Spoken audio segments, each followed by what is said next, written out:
Hi everyone, welcome back to the channel. My name is Nessa and I am an indie author and I publish the pen name of A and Sage. I write in fantasy, sci-fi, and pretty much all things paranormal.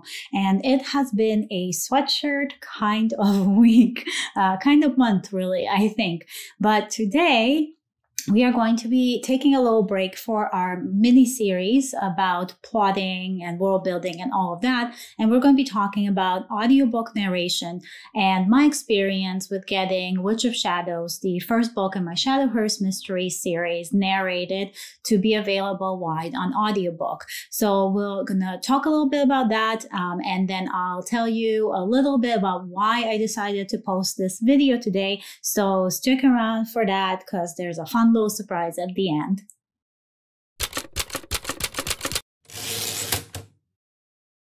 Hi everyone. So as I mentioned in the intro, this week we are talking about audiobook narration. And I thought it might be a good idea to talk about this because I have had Witch of Shadows narrated for audio late last year, and it's now available wide. And I wanted to share some of my experiences about getting this audiobook done and kind of like a behind the scenes of what it takes to get an audiobook published when you're an indie author. So if you are an indie author and you're wondering what it takes and what options there are available for you, I thought this might be a good time to talk about it. And also, this isn't going to be like a concrete kind of do this, don't do that, because there are no rules, really. It's what you're comfortable with. So I will just talk to you about kind of the steps that it took me to get this audiobook narrated and produced and how I felt about them throughout. So to start off, when you're looking to get your indie book narrated for an audiobook version, you have to think about your production partner. And that is who is going to be taking care of all of this. You also need to think about how you're going to distribute it, but we're going to talk about that a bit later on.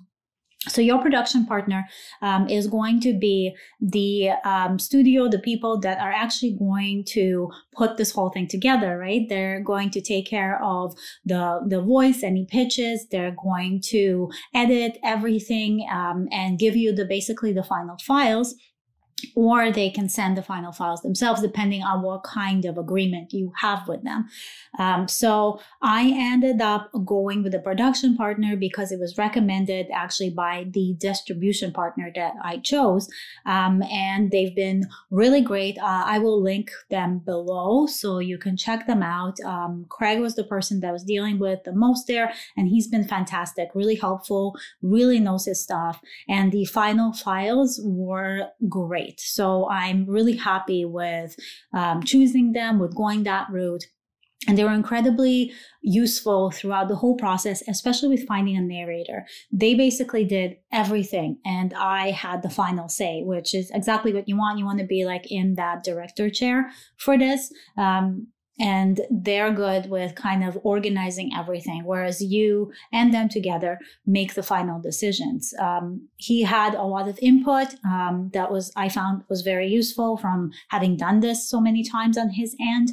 And so I took everything, all of his advice and everything he said really to heart. And I found that, at least in my case, our opinions and our choices really matched when it comes to the narrator and choosing them. And so I thought that was really fantastic. And then the next thing really is the narrator, right? So you really want to make sure that you don't just pick the first narrator that you hear. If you choose the right production partner, you're going to get a whole bunch of options, right? So what they do is they take your manuscript that you send them, and they put it out there, and people pitched an edition for it. And so depending on how many people liked your manuscript and auditioned for it, how many narrators, you're going to have quite a few choices. On my end, we had, I think, almost 20, which was quite a bit, I think, to go through. There was a few that really stood out.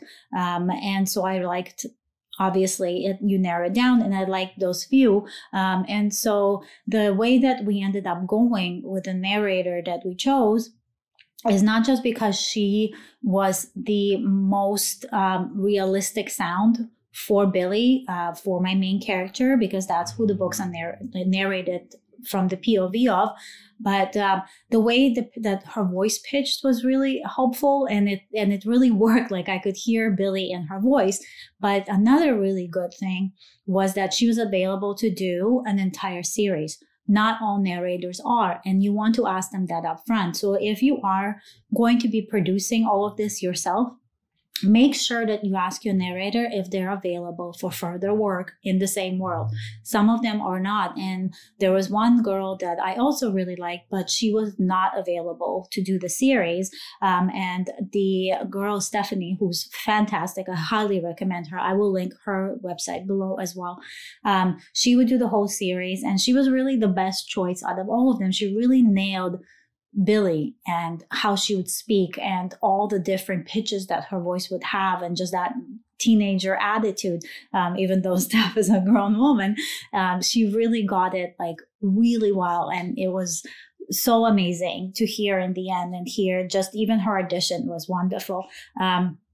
And she was really good with following up with me to ask how to pronounce certain names, because some of them are a little bit weird, and certain titles and cities and things like that. So make sure your narrator is invested, and Steph definitely was invested. I loved everything she did with the final book.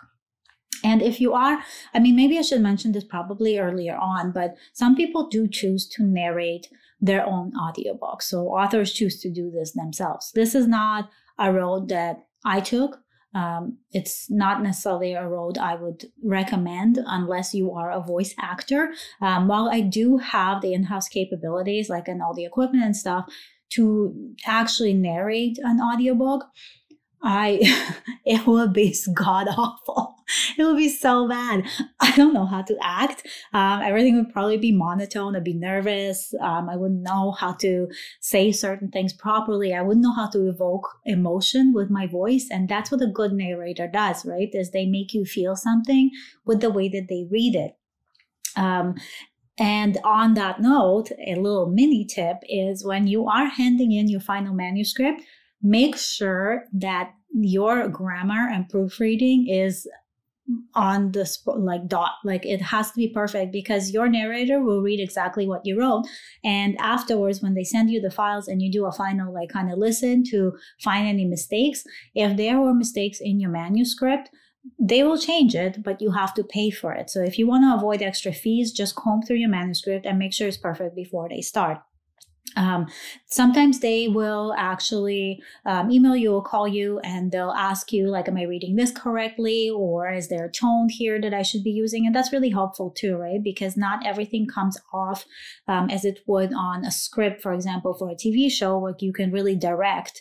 There's literal direction points to tell people how to act. You don't have that in a book, so it's their own interpretation. So again, when you're doing your final listen through of this whole audiobook, make sure that you check for those little notes that you kind of thought about when you were reading it and you want them to come out, and they might have not come out that way because the narrator might not know. They can't read your mind, and they might have experienced it differently as a reader, right? And then moving on to your distribution partner, because we talked about production and the narrator. And so choosing your distribution partner. So there's a lot of distribution partners out there. I guess Findaway Voices and ACX are the big ones. I actually chose a different distribution partner. I went with Audiobooks Unleashed. And they were fairly new last year, but I really liked them. They did all the same things that everybody else was doing. They took a slightly smaller cut, which is fantastic. And the one thing I really liked about them is their royalty options. And so this is also something that you want to be thinking about, is how you're going to work your royalty. Are you going to pay for it out of pocket, which can get very pricey? Audiobooks can end up costing anywhere between the 1,500 on the lower end, depending how many finished minutes you have, or like 5,000 really. And so it depends on which narrator you choose, how long your book is, etc. You might have quite a hefty cost if you want to pay for it out of pocket. Now, some places also have a royalty split option, where you would split the royalties that come in from every sale of every book with your narrator. And you decide on what that split is between the two of you. It could be 50-50, it could be 70-30, it's whatever you want and whatever you both agree on. But what Audiobooks Unleashed, I will also link them below, what they actually offer is royalty deferred. And royalty deferred means that your narrator will get all of the royalties from every book sale until that amount that's in your contract of what it's going to cost them to narrate your book is paid off. I really like this option. This was my first audiobook, and so I didn't know what to expect. I didn't want to just completely kill my budget for this by paying everything up front. Royalty split is usually a forever kind of deal, unless there's an agreement that you can end it when they're paid off with a certain amount. So I wasn't comfortable with that, and I wasn't really sure how it would work, to be honest. And so I went with royalty deferred. Now that we're in February of 2021, I'm actually going to be paying the full sum to the narrator, and she's letting me do it in installments, which is fantastic. So I can just have her paid off for all the amazing work that she did, and also so that I can do whatever I want with my files, right? And that's a really good thing to think about as well. So really think about what that royalty agreement is that you want to settle on, and really think about your distribution partner. Look at other books that they've distributed, ask around, ask other authors. Audiobooks Unleashed was fairly new when I started. Most people didn't really know about it, but I took a chance, and I am glad that I did, because it's been a really fantastic experience so far. So since we talked a little bit about finances, budgeting, and things like that, and how much it could possibly cost, the way that an audiobook gets priced is you get charged by the finished hour, right? And so if your narrator can't get something and they have to redo things, that doesn't affect the final cost of your audiobook. So you'll get, for example, mine was just over 9 hours long. And so I got charged, my final amount was charged by those 9 plus some finished hours. And there's an hourly rate that your narrator will have. These hourly rates range anywhere from $200 to upwards of $700 to $800.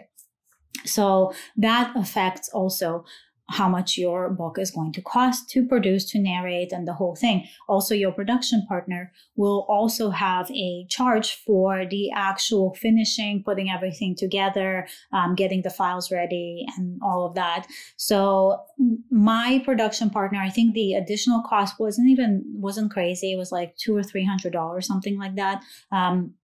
And then the final audiobook was in the 2000 range. So it was not lower, because I've seen people get audiobooks done for $1,000 all included. But for what I got an amazing deal. I mean, seriously, it sounds so good. I've listened to it so many times, and it makes the whole book feel and sound exactly how I pictured it. And Steph put her little twists on things that I didn't even imagine. She did accents. It was great. Everybody's personality really came through in how she read. And so I think it was totally worth it.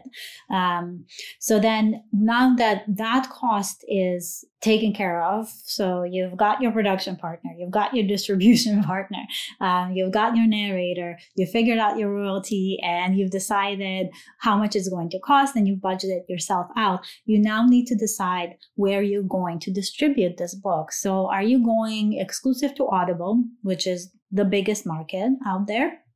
Or are you going wide, and are you going to hit all these different other places like Google and Kobo, and there's just a million others? That is a personal choice. I know that if you go exclusive with Audible, you do get a bigger royalty on every sale. I think, and don't quote me on this, but I think you get 70 or 80% if you're exclusive with them, and only 20% or 25 or something like that if you're not.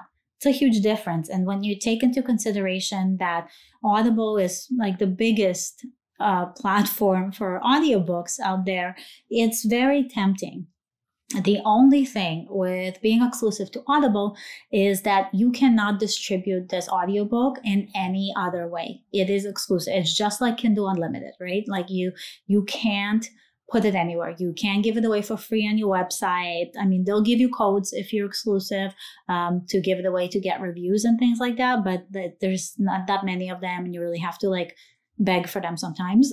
But you don't really own your audiobook anymore. Audible kind of does, and they pay you for it. So it's just something to consider. I ended up going wide only because, not because I knew that I was going to get more sales of this book on all these other platforms combined, but because I wanted to have that control. I wanted to have control of what I do with a product that I paid a big chunk of money to have happen. And so I didn't want to be restricted to just one platform. And if something happens to that platform tomorrow, I'm, shit out of luck, excuse the language.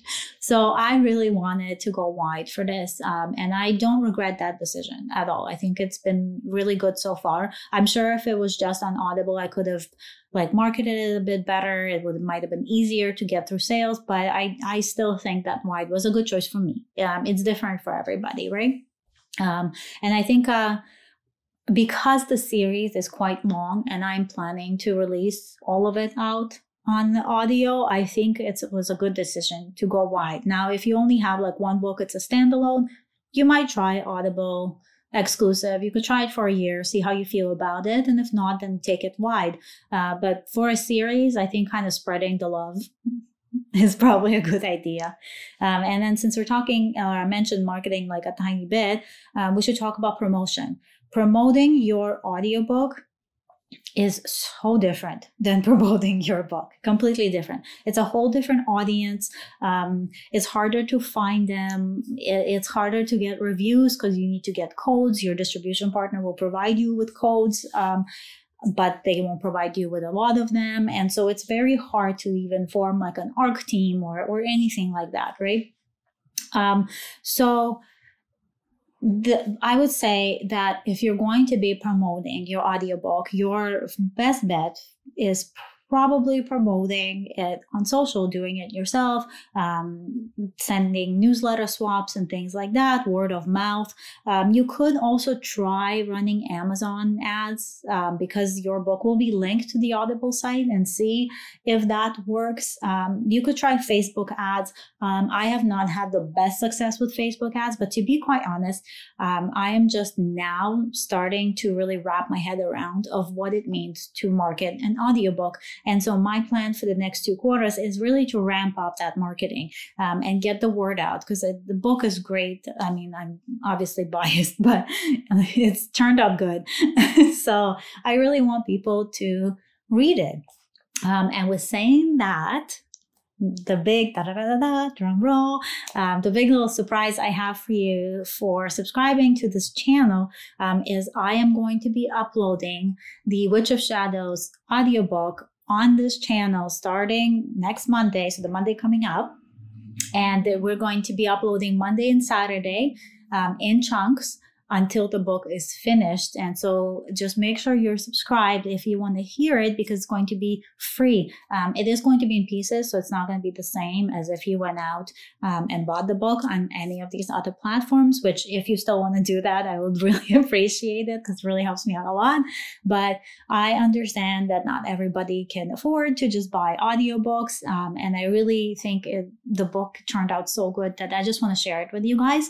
So starting Monday, just get your notifications on, because I'm dropping this audiobook here and I'm so excited, and I can't wait for you guys to actually hear it, because it's really a great piece of work and I'm so proud of it. And I'm proud of my narrator, and I just want like everybody to hear it. So that's kind of my little surprise gift thing for this channel. I'm still going to be uploading weekly. I'll still be doing these kinds of videos, and we'll be back to talking about magic systems and how to set that up, and back to our plotting mini series next week.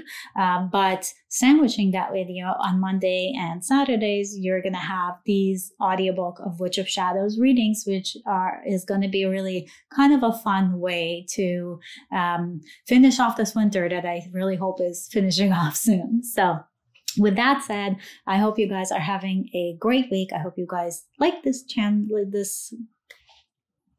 So with that said, I hope you guys are having a great week, and that you like this video, and that you're excited for next week and the big surprise that's coming up, and to hear the book just as much as I am. And I hope you stay magical, and I will talk to you all soon. Bye.